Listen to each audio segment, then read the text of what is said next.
All right, Tom Kirby, District 114, which is Loganville, parts of Walton, Gwinnett, Barrow, and Rockdale County. And outside of this, I'm the HR manager for manufacturing company Leggett and Platt in Monroe. Dwayne Hill, Push your button. again. Still in training. There you go. All right. Dwayne Hill, District 3, that's in the far northwest as you can go in the state. And good to be here. Good to see everybody. Josh Bonner, District 72. That's Peachtree City, Brooks, Sonoy, and City of Harrelson. And I operate a commercial real estate business outside of this.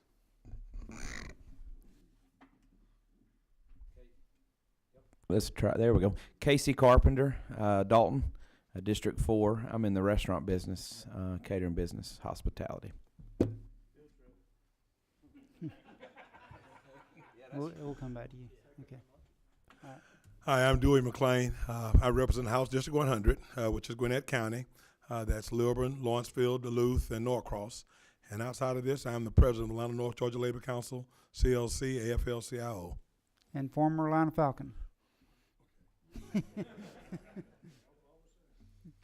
Todd Jones, representative of the House District 25. That's South Forsyth County and North Fulton. Outside of my duties here at the Capitol, I'm a technology executive. Thank you. Barry Fleming, District 121, which is suburbs of Augusta. Some of my clients accuse me of being a lawyer.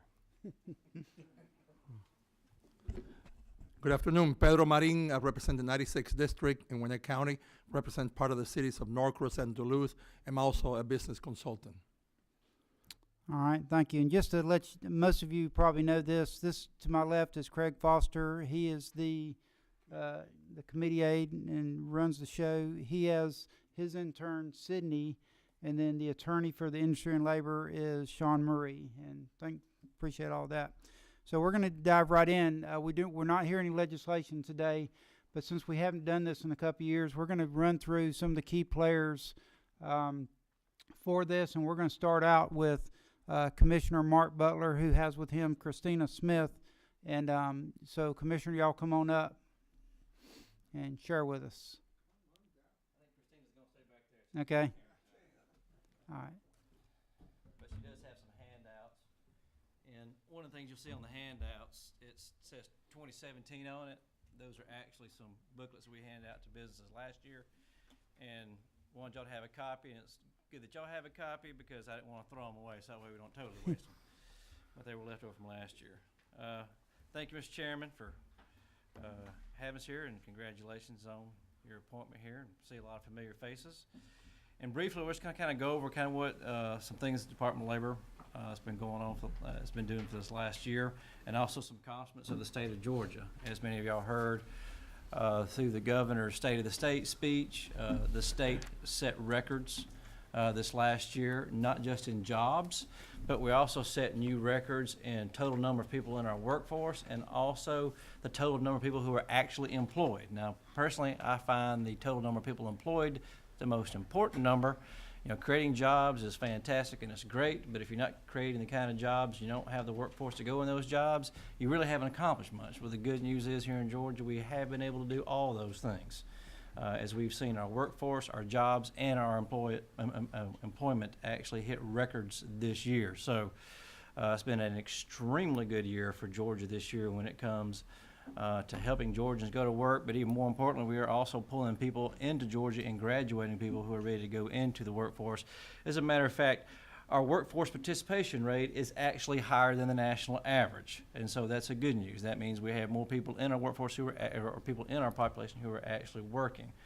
And so all that is also good. Now, the things that we have been dealing with this last year, one of the things we've been actually doing to help with that is we've been doing a lot of recruitment efforts, especially with new companies as they come to Georgia. And we've been able to help these new companies get their new employees, when they come to Georgia, at a much faster rate than they can in any other state, with states helping them come in. To give you an example, where some companies, when they come to the state of Georgia, it may take them 6, 8, 10 months to fully staff up once they complete and get ready to hire. We've been able to do staffings in less than 60 days, and sometimes 45 days. And now, when I say days, I'm including the very first meeting with the company to find out exactly what they're looking for to being fully staffed, not when we start recruiting. That's from contact to finishing the job. And one of the most extraordinary things we've been able to do during our recruitment efforts for these new companies and placing people with these new companies in these new jobs is the quality of the candidates we've been able to place with these companies. We have what I'm going to go ahead and say is an astounding record of good candidates. Our turnover rate for the first 12 months for the people that we're placing with our new companies coming to Georgia is only 8%. Now, you talk to anybody in that kind of business, they will tell you that 8% turnover rate in that kind of instance is unheard of. And we do track it and we do keep up with it because we know who the people are, because we're the ones that are placing them.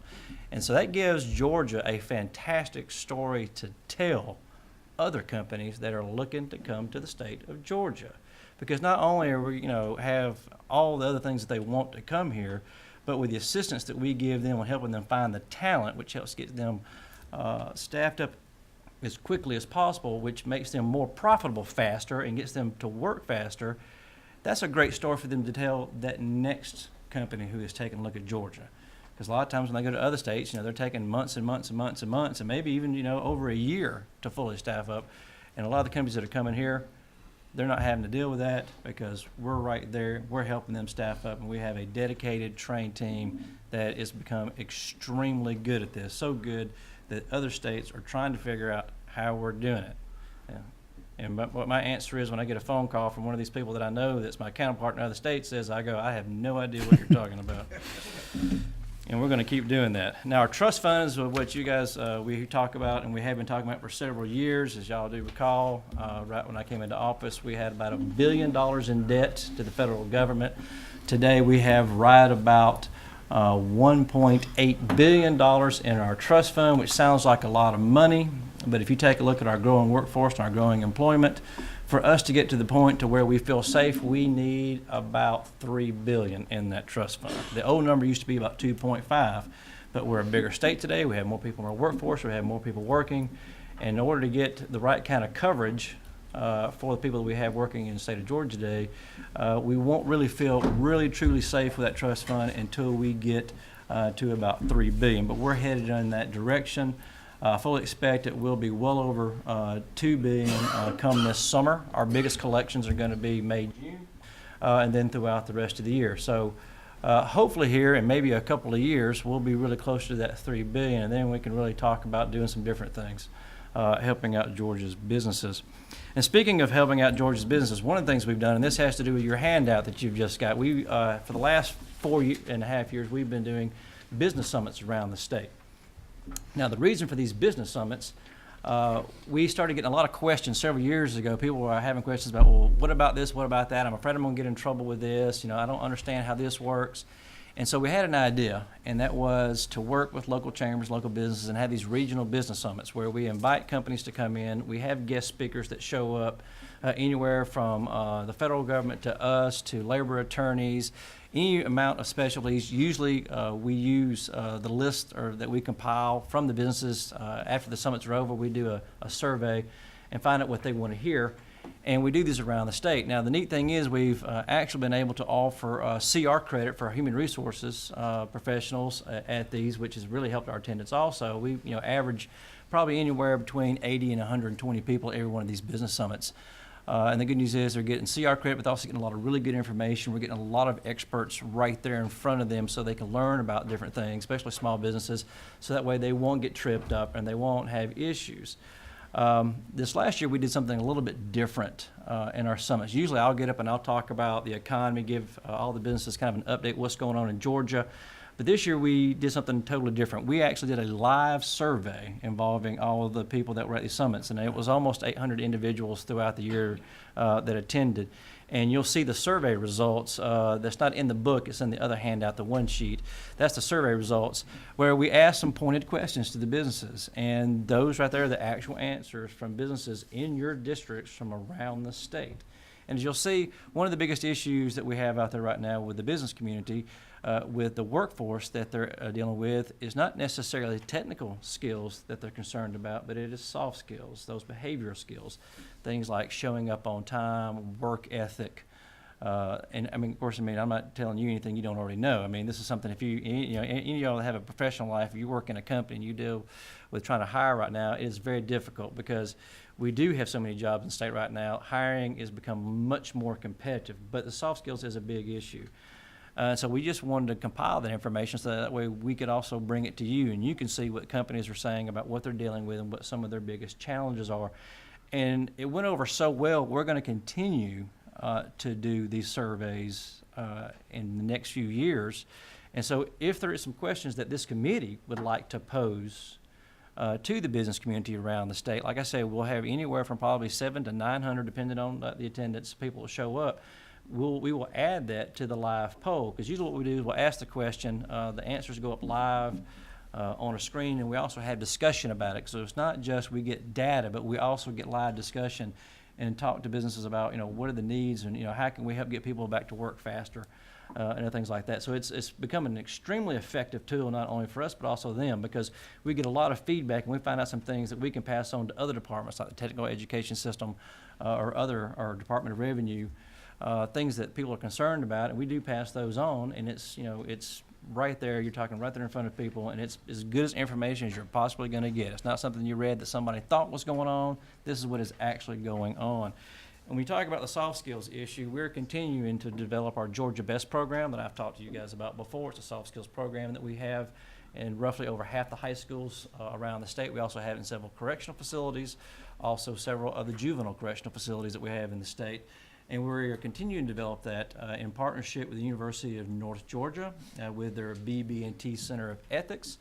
And we're going to continue to develop a thing. Right now, we're going to be rolling out, I guess you want to call it Georgia Best 2.0 this year. Slow rollout. We've got some new things that we're going to be doing, some different things we're going to be doing, some actual testing to get to get a matrix about what we're seeing out there, and maybe to give people a little bit better idea of things that they need to improve on themselves when it comes to their ability to be successful in the workforce. We're also going to be developing a program that businesses will be able to use to help their workers also improve. And we've actually test piloted a Georgia Best for business in a business in Northeast Georgia. And it was very interesting how it went, because we had no idea really how we wanted to do it or how it could be done. But we worked with a really nice business that helped us, Osborne Manufacturer, Osborne Wood Products. I don't know if you've heard of them. They make a lot of custom wood products, moldings, and things like that. But they used it with some of their interns that they had during the summer, and then they decided to add some of their employees into it. And they really gave us some fantastic ideas how we can further develop that program to help our companies around Georgia not only help their employees that are coming into their company with their soft skills, but their current employees with their soft skills. And how that helps everybody is if they, instead of, admonishing somebody or firing somebody because they have a soft skills issue, we're hoping what this is going to go to is help and train the individuals on the job for some of these things that they're not picking up somewhere that they're lacking in. And instead of, they're getting fired and they still haven't learned anything, this way, hopefully if the programs that we have out there will help them improve on their soft skills, that way they'll not only be a better employee there, but if they go on to something else, they'll continue to be successful.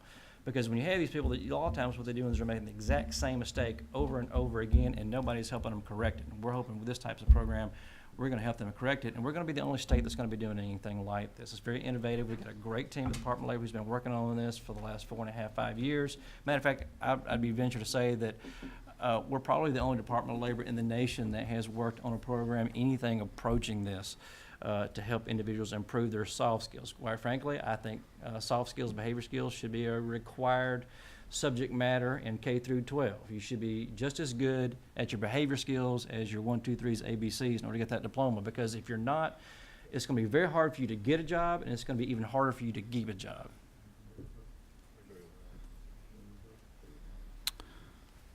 Thank you, Commissioner. I've said for several years that Commissioner Butler has for what Gary Black has done for the Department of Agriculture. Take that compliment. He is because he's had to do it during some of the tough years too, and the figures speak. Any questions from any of the committee members?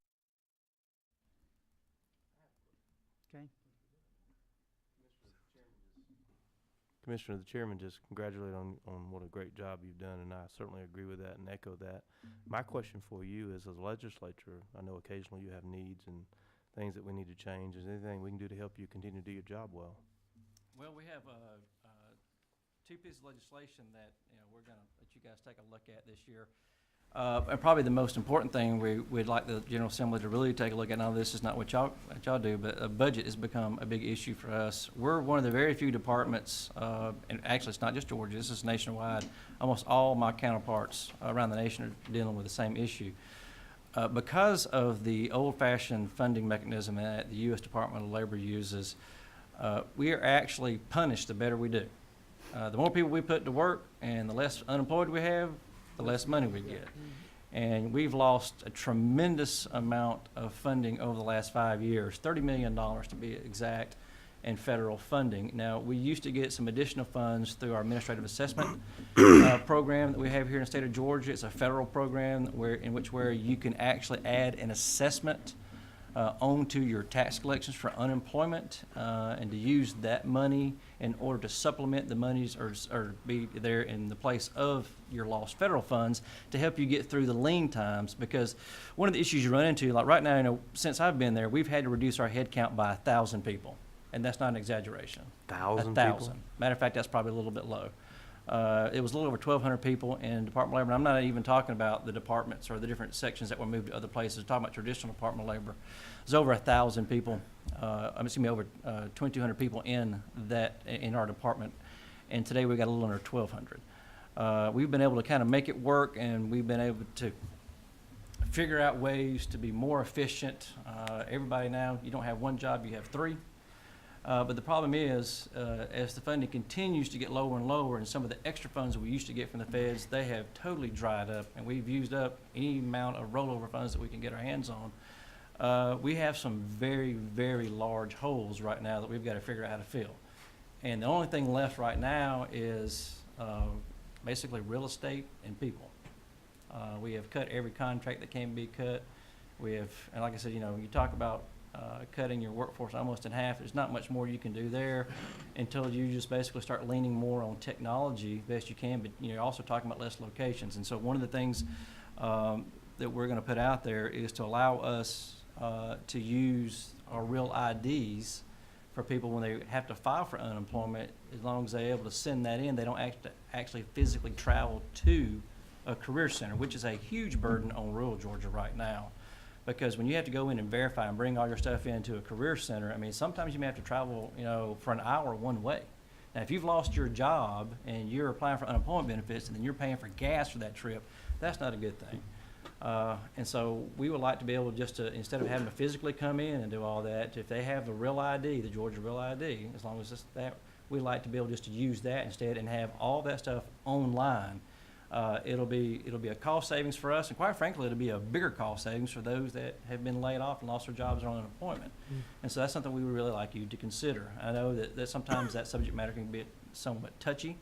However, I can tell you this, I'm not really worried about people who shouldn't be getting unemployment getting it, because if you can't prove that you work somewhere and you've worked there long enough and you've got wages and it all doesn't line up, you're not going to get it. Okay, and we do that very thoroughly. And a lot of the process, once we get the real ID verification, goes back to being a manual process. We're making phone calls, we're talking to employers, and we're going out there and we're doing the investigations. So I think it'd be really great for the people of Georgia, even more than it would be for us, because it'd add a convenience. Everybody wants to do anything, on your phone or on your computer or on your tablet. This is one of those things that I can tell you for a fact we could do 100% online and be just as accurate as we are today if we didn't make them have to always come in to see us. Now, there are times when they do have to come into an office, when there's an issue and other things like that. But if it's just a very simple case, let's say there's a company that's hit hard times or whatever, and they've had to lay off some people, God forbid, then, and it's an open and shut case, those are the easy ones. They shouldn't have to go through a whole lot of extra hoops. It's all about cutting the red tape. And so there's that. The only other thing we're going to have is a very, I hate to use this term because I hated it when I was in General Assembly. It's a very simple bill. No, we have a lot of other departments have had to do the same thing. There's a thing now where we're being required for the individuals who are getting access to background checks and other things with federal government.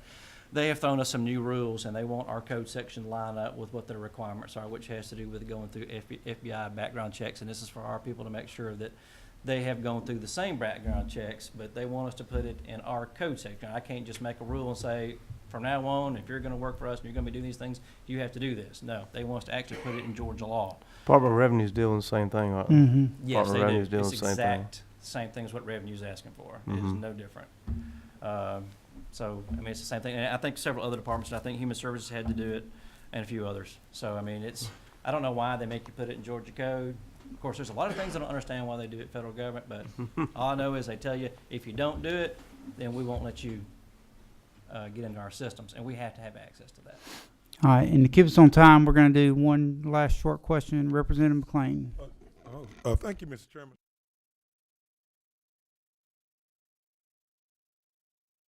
Butler for coming in. Love the employer guy, but I always try to tell you that I'm looking forward to seeing an employee guy one of these days too. So just not just them. We actually have them. We actually been working on a series of videos to help people do things better, especially as we go more things online. Okay. Because, a lot of times they'll see that kind of thing and go, gosh, well, how do I do this? So we've actually been working on a series of videos, like YouTube videos, where individuals, if they don't quite understand it, they can go click and go, okay, now I see how it's done. Because some folks don't want to go and read a bunch of instructions. We know how that is, right? Matter of fact, anytime I have to work on something like my daughter's car, she had to redo her back windshield wiper. It makes sense when you looked at it, watched a YouTube video and went, wow. But- I could have figured that out if I had an instruction manual. And what I want to say, thank you very much. So if you'll get that for me, my real short question was, I heard you talk about the new jobs that we created, and what I wanted to know was, what was the average wage of those new jobs? So that's one of the things that moves me a little bit. If I can hear that they're not $9 an hour jobs, but they are livable wages and things of that nature. Right now, I go and tell you, most economic developers, you show up in their town and you're offering low-wage job, they're kind of like, unless there's no jobs there at all, which is, you're not seeing a lot of that, they're kind of like, well, you can just kind of move on. But the vast majority, especially of our new jobs coming to Georgia right now, are much higher wages. And even some of the jobs that a lot of people would used to think about being lower paying jobs are actually paying a lot higher, mainly because of the higher technical qualifications. Like, for example, typically you would think warehousing would be a lower paying job, correct? Now, because of some of the warehousing jobs that are bringing in now, because of the high tech requirements that they're having, because of how they warehouse and move things and the automation, sure, it's fewer jobs, but the jobs they have there, pay more. And that's what we're seeing. As far as knowing what the newer jobs, average wages, cutting those out differently, I couldn't tell you that, but I can tell you that the average wage has been going up in Georgia for the last 3 years in total. Thank you, Mr. Chairman. Thank you, Commissioner. Thank you. Thank you, Commissioner. Next, we're going to hear from Robert Potter. One of the things this committee did years ago, one of the smartest things, first of all, one of the things we hear a lot about is the workers' comp issue. And if you're an old timer here, you know that these meetings used to be like judiciary, very long legalese meetings. So we put together a advisory board with some very smart people on it that we feel is very balanced. And without further ado, I'm going to let Robert Potter tell us a little bit how the makeup of the board and what y'all do. All right, so thank you, Chairman Werkheiser and members of the committee, and Bobby Potter. I've practiced in the workers' compensation world on the defense side for a long time, so 40 years, and a significant portion of that I've been a part of this Chairman's Advisory Committee. So the State Board of Workers' Compensation is directed by 3 directors who are appointed by the governor. Chairman Frank McKay is at a physician's appointment this afternoon in Gainesville. He gives his regards, and I told him I'd make his presentation and reference that. Elizabeth Gobill and Ben Vinson are the other two directors of the state board. Some decades ago, the chairman of the state board has established an advisory committee, and it is it's been a bit of a blessing from a number of perspectives since that time. It is appointed by the chairman of the state board. There's about 100 or 120 members, something like that. It rotates. There are 6 committees or subcommittees within that group, the most important of which I think probably to you all is the legislative committee, but there's also a rules committee and a medical committee, public information, rehab, and a self-insurance committee. The legislative committee, as really as the entire advisory committee, is made up of a variety of stakeholders in the system with all aspects of the system. Business is represented, labor is represented, insurers, claimants attorneys, defense attorneys. This group meets periodically throughout the year. The legislative committee will meet kind of as necessary. The idea and thought has been to look at potential changes to the Workers' Compensation Act along the way, generally tweaks to the bill in order to maintain stability and to avoid seismic shifts that we've seen in other states that varies with kind of the political winds, which makes it difficult for business from that standpoint to have predictability when they're coming into the state. I think they look at the workers' compensation system when they talk with Commissioner Butler about coming into the state. Historically, as Chairman Werkheiser has indicated, in this committee, you all have looked to this advisory committee from a couple of different perspectives. One is to provide that look from inside the system for what might be needed on an annual basis, but secondly, to vet bills that have been presented to you. You as a legislator, somebody may have come to you and said, gosh, there ought to be a law. And by the way, you're a legislator, so why don't you propose this? And sometimes it may be the right thing, and sometimes it may be kind of a political answer to respond to somebody, and you can vet that through the chairman's advisory committee and say, you know, we'll take a look at that, but we need to send that to the advisory committee to take a look at it from their perspective. And that has worked well over the past couple of decades. The members of this committee all come from a respective role, that is, from some element as a stakeholder. But we have seen over time the reason that it works is they have kept in mind the needs of the overall workers' compensation system, and that has provided the balance that makes this work. So from that perspective, I'd tell you that the last aspect is when Chairman McKay and others go to this Southern Association of Workers' Compensation Administrators and they visit around the state, when they explain the resource they have in an advisory committee, they kind of become the envy of those states who say, gosh, we wish we had something like that. Our people don't even talk to each other. And from this perspective, there are a number of our members in the room today, and they do in fact talk to each other and avoid kind of blow-ups and difficulties that otherwise might be visited in this room. So that's the nature of it, Chairman. I'll be happy to answer any questions. Does anyone have any questions?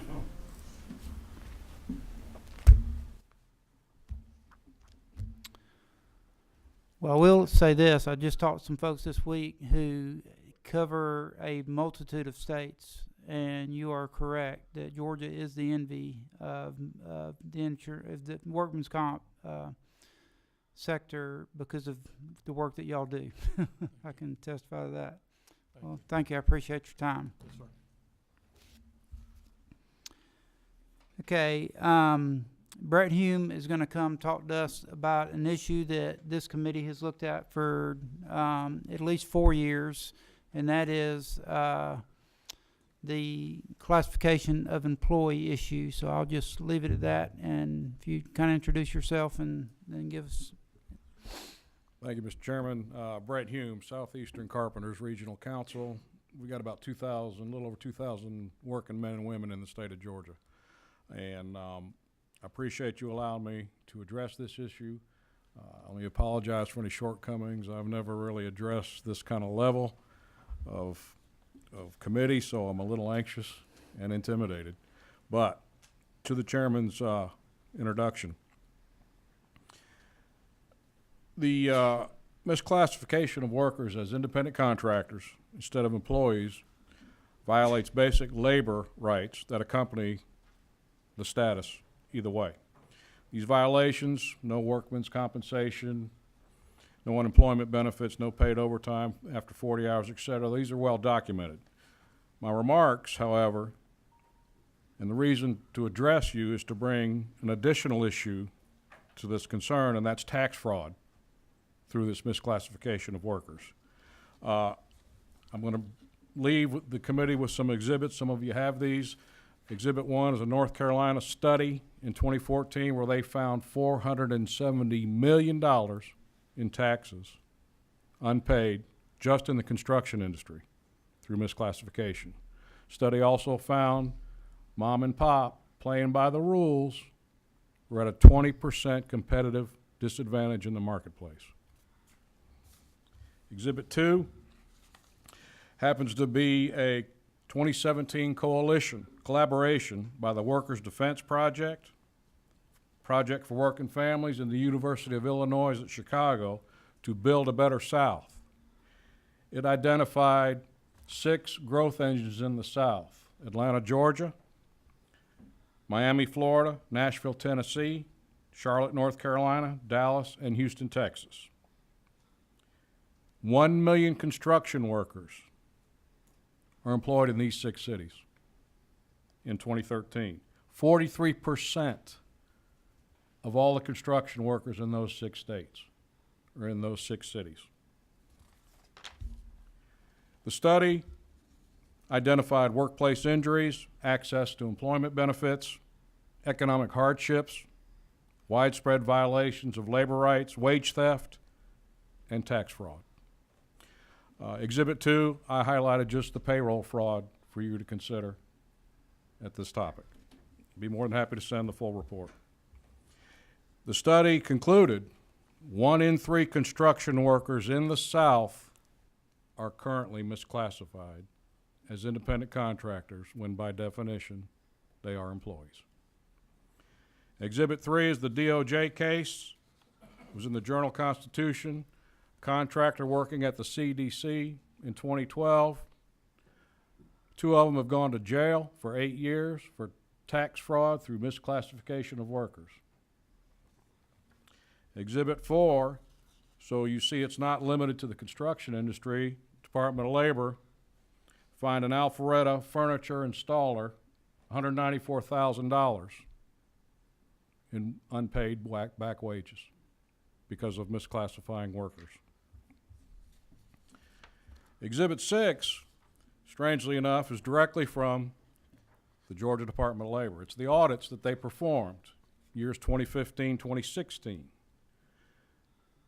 On average, those 2 years, 50% of the workers in the businesses they audited were misclassified. Further, in 2016, the pre-audit taxable payroll and the post-audit taxable payroll was a difference in $10 million. $10 million in unpaid taxes. The scary part, the audit represented only 2% of the businesses in Georgia. I submit there's money on the table. Item 7 happens to be the Senate Subcommittee on Misclassification from 2015 they did.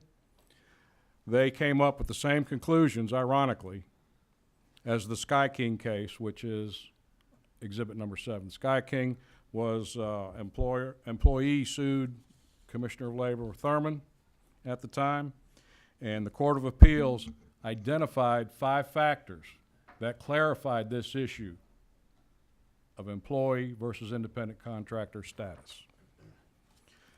Ironically, this committee in the 2015-16 session passed legislation bipartisan to address the Sky King decision. All right? And it didn't make it through rules, but we're looking for y'all to take this back up because obviously businesses are at a competitive disadvantage just because they're doing right. Workers are at a disadvantage. by being misclassified, and I would submit to you that Georgia's number one to do business. How about we stay there by doing business right? Thank you, Mr. Chairman. Any questions from members of the committee?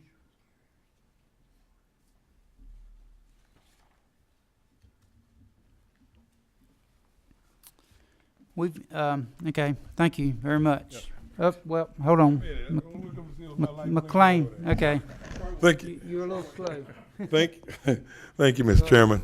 And thank you to Brett for bringing this to our attention. You're correct. In 2015, HB 500 was passed by this committee, and it did go to rules. And very glad that you all we're thinking about bringing it back, because again, it is something that's hurting the state.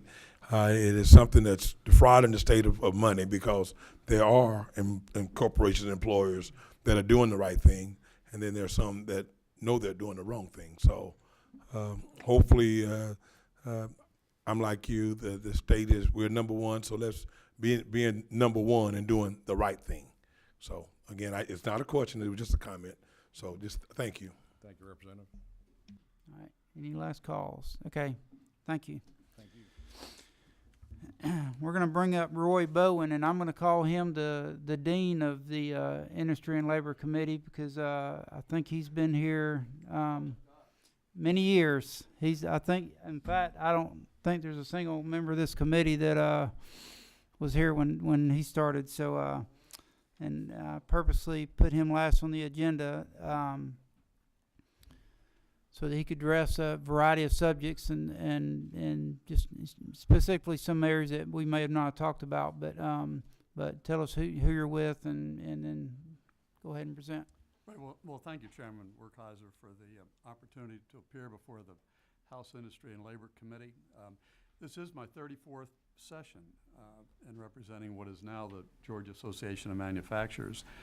And I will tell you that I've appeared before this committee more than any other committee in the House and Senate combined over that period of time. In fact, this is my lobbyist badge from the first session that I was down here. I'd hate for you to take a look at the at the photo compare between this one and What year was that? and that one. Pardon me? What year was that? That was a 1985 session. So, but I think that that really attests to the importance of the issues with which you deal, the importance to manufacturers.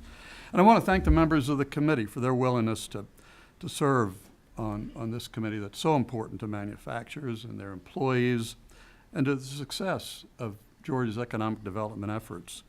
I think you really ought to take justifiable pride in the fact that Georgia is the #1 state for business, and that's in part due to the work of this committee in providing for a stable workers' comp and unemployment insurance system, in promoting legislation or safeguarding existing laws that provide for workplace stability, and for declining to advance legislation that would undermine Georgia's pro-business reputation. This association, the Georgia Association of Manufacturers, dates back to 1900. I came shortly after that, I think, sometimes. But its roots are in the textile industry. In fact, my lobbyist badge here says Georgia Textile Manufacturers Association. But just as any successful business, our association has evolved over the years. We now represent about 120 manufacturing companies that employ more than half of Georgia's manufacturing workforce of some 388,000. And then about 50 service providers, such as law firms, accounting firms, consultants, banks, and even utilities. And our membership is quite diverse. Of course, textiles and carpet and flooring, automobile manufacturing, heavy equipment, foundries, steel making, chemicals, machine and tool making, recreational vehicles, trailers, foods, packaging, consumer products, forest products, just about the whole array of products manufactured in Georgia. In fact, every member of this committee has manufacturers in their district, and some really quite substantial, particularly with your newest member up in Northwest Georgia. In fact, your delegation from Northwest Georgia. But our primary mission is really to serve as the advocate for Georgia manufacturers in the legislative and regulatory arena, and predominantly at the state level. Although we are the state partner for the National Association of Manufacturers. So we do advocate for Georgia manufacturers on federal level issues with our Georgia delegation, many of whom had their start in the General Assembly. And related to the Georgia Association of Manufacturers is our Education Foundation. And that foundation supports scholarships and provides other financial assistance to students enrolled at Georgia Tech, Georgia Southern, and to technical colleges across the state where there's a manufacturing presence. And since its inception in 1943, we've contributed millions of dollars to fund scholarships and provide that kind of assistance. And this effort supports our commitment to growing a pool of talent in Georgia that can sustain existing businesses and attract new businesses and help them to staff up. I guess last week, the week before, Governor Deal in his address, first week of the session, said the state of the state was exceptional. And I'll have to tell you that the state of manufacturing in Georgia is strong and getting stronger. There's a lot of momentum going on in terms of manufacturing in Georgia, and I think part of that is stems from the relief of costly and burdensome federal regulation. Of course, the new tax reform legislation, better enforcement of trade laws, and really the economic recovery that we're seeing around the world to which we export Georgia-made products.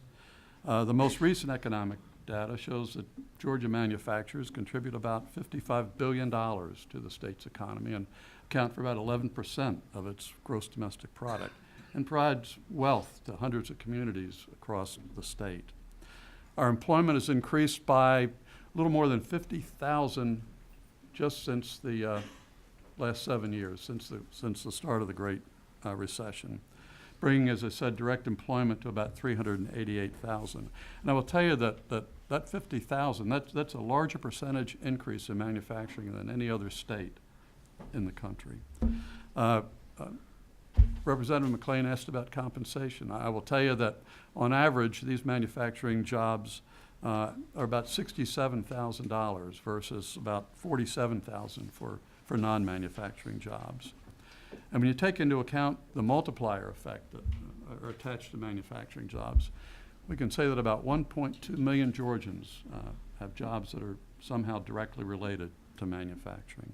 It really is a very vital part of Georgia's economy, even in the export area, where some $35.6 billion of Georgia products were exported around the world last year. And investment during the same time that we've increased by more than 50,000 has exceeded $5 billion. And as we read in the paper almost daily, there's more investment coming. Just like to make a couple of points about Georgia manufacturers. They really are committed, and I think that those of you that have known this association and known me, you know, we're committed to advancing public policy that really positively impacts manufacturers' contributions to Georgia's economic well-being and social well-being, and the social well-being of their employees, the communities in which they operate, and the customers and consumers that they serve. And we also recognize that a skilled and committed workforce is our most important asset. And JM members are committed to providing the safest of working conditions, competitive wages and benefits, and job security by maintaining best-in-class production facilities and efficiency and productivity that enable us to compete across the globe. Just in terms of a couple of issues, Bobby Potter has done really a terrific job in explaining the genesis of the Advisory Council to the State Board of Workers' Compensation. I've been honored to serve on that board since its inception and currently serve as its chair. And I want to thank the members of this committee for the trust that they have in the council to thoroughly vet proposals within the realm of workers' comp and for taking very seriously the recommendations of the council and the board. I'll tell you that many states have tried to emulate Georgia's Advisory Council collaborative approach to bring ongoing improvements to the workers' comp system, but I know of no other state that has been as successful in that regard. And I'll also share from the perspective of stakeholders that the system is regarded as fairly administered and efficiently managed by Director and Chief Frank McKay and his staff.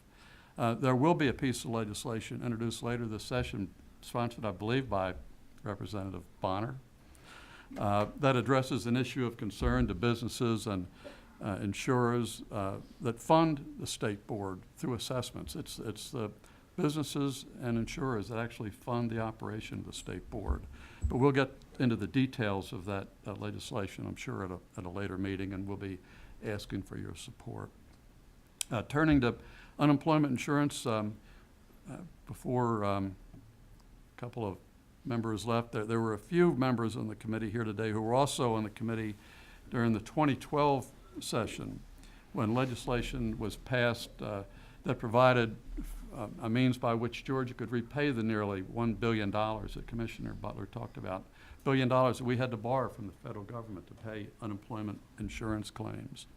And I will tell you that the good work of this committee resulted in a manageable tax increase for employers during difficult times and a corresponding reduction in the number of weeks of benefits as the unemployment rate declined.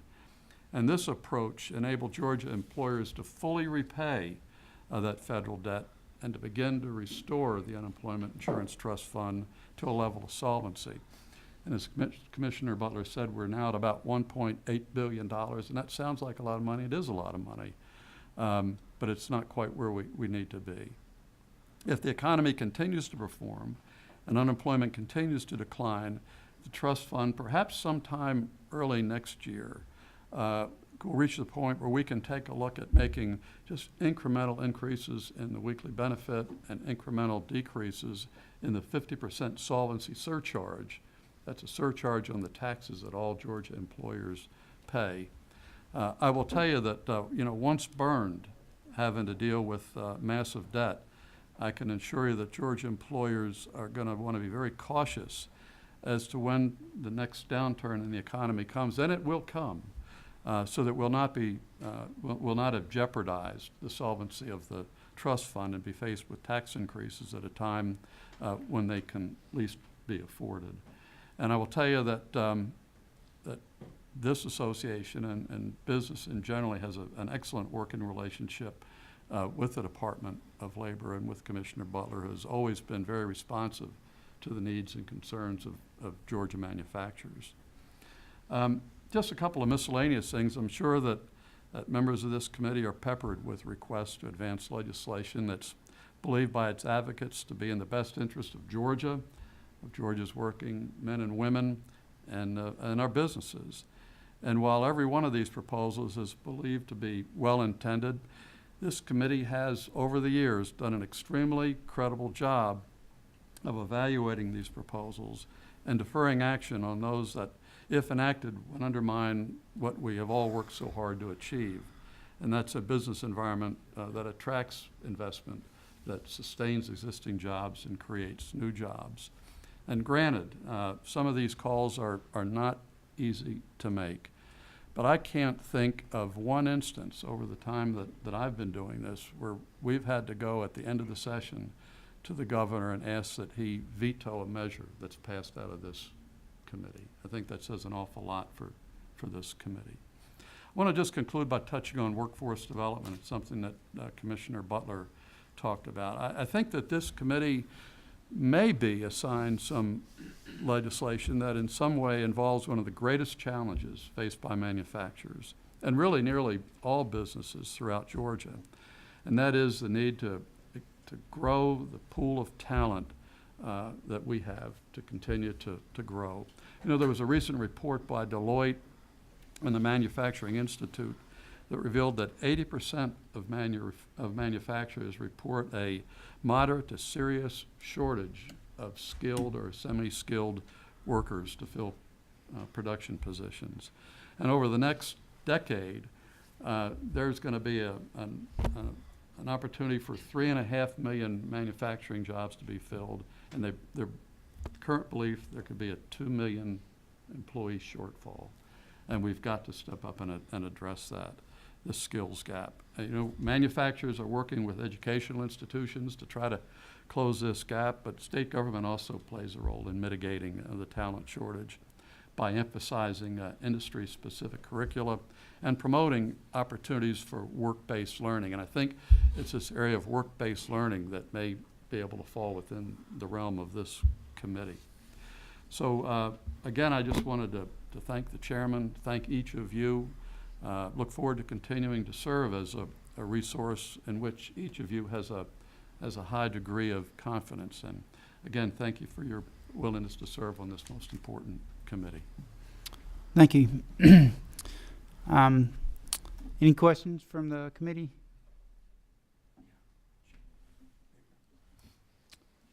Representative Todd?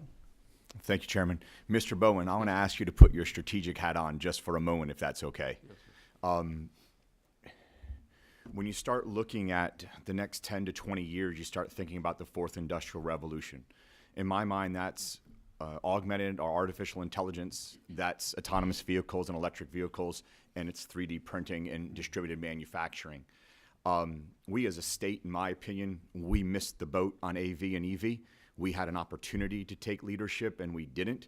We won't go into that right now. I don't think it's appropriate. AI, I still think there's an opportunity with our, not just our K-12, our technical schools and our higher ed to be able to take leadership there. But most importantly, given the relevance of this conversation, we start talking about 3D printing and distributed manufacturing. As you start looking at the trajectory and the velocity of how that is going to come on and how we've seen it already, I've spoken to the CEOs or executives of a series of different Fortune 500 companies in terms of how they're seeing 3D printing. And it's moved completely out of the idea that we're just going to use it for prototyping. I mean, at this point, we're talking GE is printing literally jet engines. So if we're going to print jet engines and the FAA is going to approve it, I think just about anything is possible. So here comes the two thoughts or questions I'd love to hear as, you know, from the association.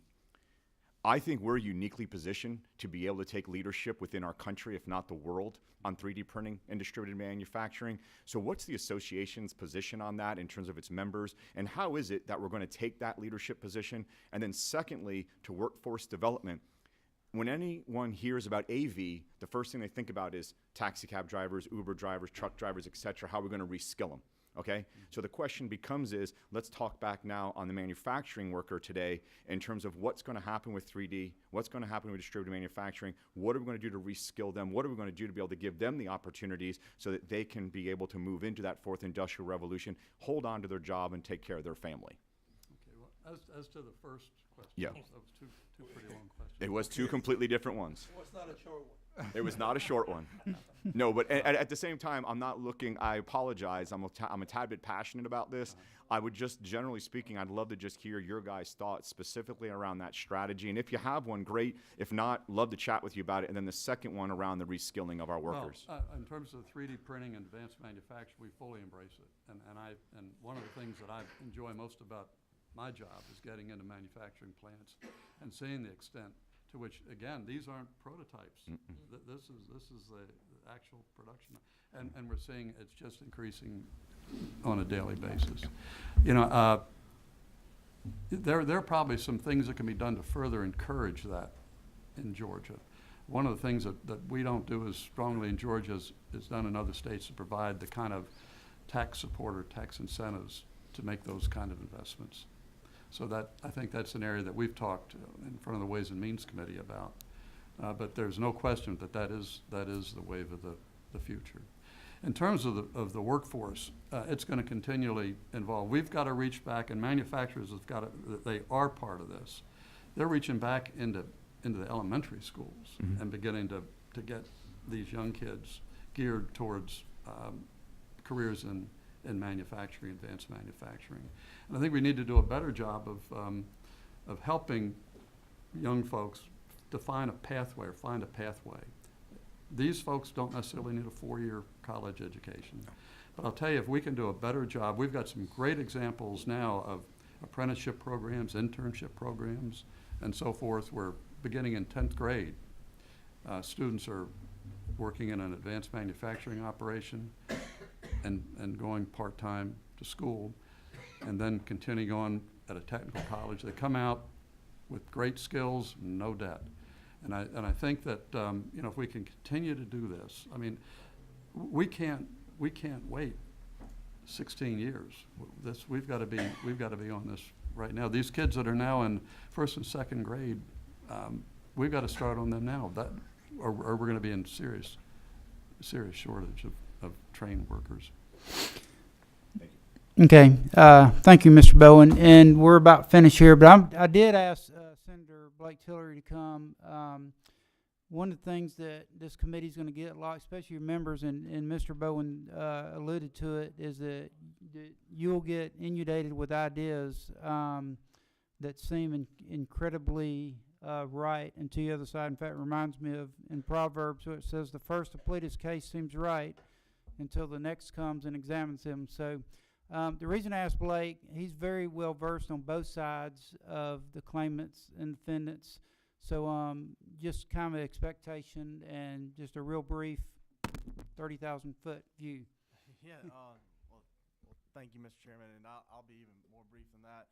If you're talking about county issues, I can talk with that, Representative Hill. We go way back on those things, but if you're trying to start a restaurant or you're dealing with AI or you're trying to run a 4-3 defense, I'm not your guy, but I do understand some of these things and just want to offer myself as a resource to you, not to supplant anyone who's been before you. Those guys, they know the process and they know what they're talking about. But if you're ever looking for a colleague who maybe has done it a little bit, I have done it, so I can talk you through those things. I clerked on the defense firm. I worked for the board, the state board, and then I've done claimants work for about 7 years too. So if I can answer any of those questions, I don't mind. I'm not going to take any more of your time now, but if you see me in the hallway or I can help you, I'm always willing to work across the aisle and then across that big divide that separates our chambers too. So thank y'all for allowing me to serve you. Thank you, Senator. Well, with that, we started on time and we're going to end on time, so I appreciate everybody's interest and for coming. Thank you.